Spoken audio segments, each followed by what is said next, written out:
Well, well, well, it's Friday the 20th of March, or Promedi Germinal if you're using the decimal French Republican calendar, the first day of the month of Germinal, whose name comes from the Latin for germination. As it's the first day of the decimal month, the name of today in the calendar isn't Friday, but primrose. Both the common name of the plant, primrose, and its scientific genus, primula, come from the same Latin root, primus, meaning first, because its beautiful little flower is amongst the first to bloom in the spring. That's fitting, as in both the Republican calendar and in our own Gregorian calendar, today marks the first day of the northern spring and the vernal equinox. Germination, budding and flowering. Revolutionary tidings to you all. Your usual host at the JMO is away this week, so today's episode is hosted by me, Hugh Lemmey. You're listening to episode 2011 of 301 Permanently Moved Online, a personal podcast written, recorded and edited in 1 hour.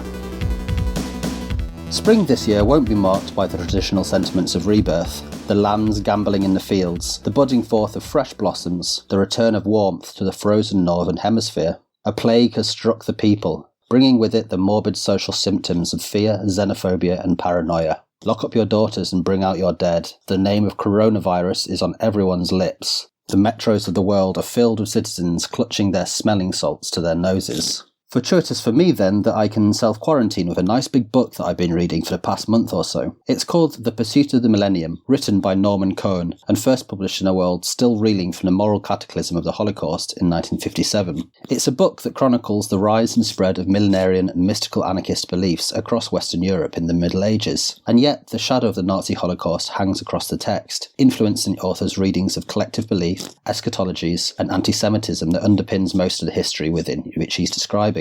Again and again throughout the 10th to 14th centuries, regions of Europe were struck with something akin to millenarian fevers, believing they were about to enter the period of 1,000 years, the last days before Judgment Day. Interpretations differed. Propheti who emerged were not always claiming divinity, but often other forms such as holy warrior kings returned to purge Europe or lead great crusades. The main influence of millenarian and eschatological thought in medieval Europe weren't biblical texts, but the Sibylline oracles, a collection of pseudo-Greek revelations and prophecies.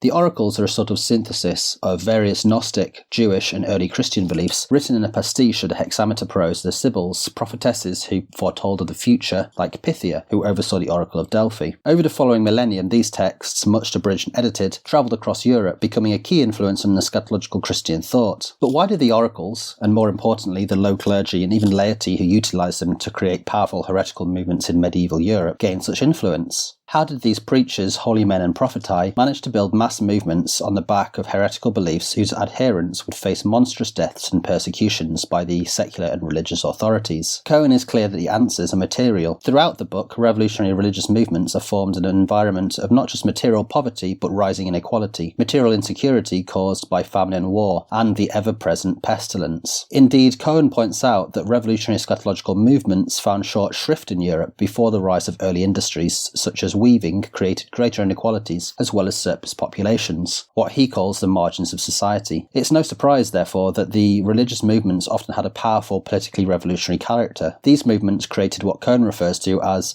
a fraternity, an elite set apart from and above ordinary mortals, sharing in the extraordinary merits of its leader, sharing also in his miraculous powers. The plague remains a main character in the book, not just because of the earth-shattering implications an outbreak must have had on the psyches of survivors, truly an end of the world in its own right. But the plague also disrupted the smooth running of feudal societies, trade and production, and leading to large populations of poor with nothing to lose. These people formed the armies of various crusades of the poor. Some, such as the barefoot peasant army of the Taffers, were led by their maybe mythical leader to the very gates of Jerusalem, despite the opprobrium of the noble crusader class of knights. Most, however, unleashed their crusading fervour on infidels closer to hand, the populations of Jews who endured their murderous pogroms on top of their regular share of oppressions, usually claiming that outbreaks came from their poisoning of wells. It's interesting then to contrast these material and spiritual consequences of the medieval plague, an endemic disease that would break into epidemic, with the ongoing coronavirus. In much of Western Europe and the US, the spread of the virus is feared to be hastened by the working conditions of working class people within the hospitality industry, in a situation where access to sick pay, medical care and welfare rights have been severely restricted under neoliberalism, where they even existed in the first place. Just as the US presidential election begins in earnest, we are given a prime example of the material implications of poverty and poor working conditions on contagious disease. Whether the powerful barons and nobles of the United States will allow their citizens to finally access medical care, even in the name of public health, or will just secure their own fiefdoms remains to be seen. But you don't have to be an oracle to predict that. Protect yourself, wash your hands, and join a union.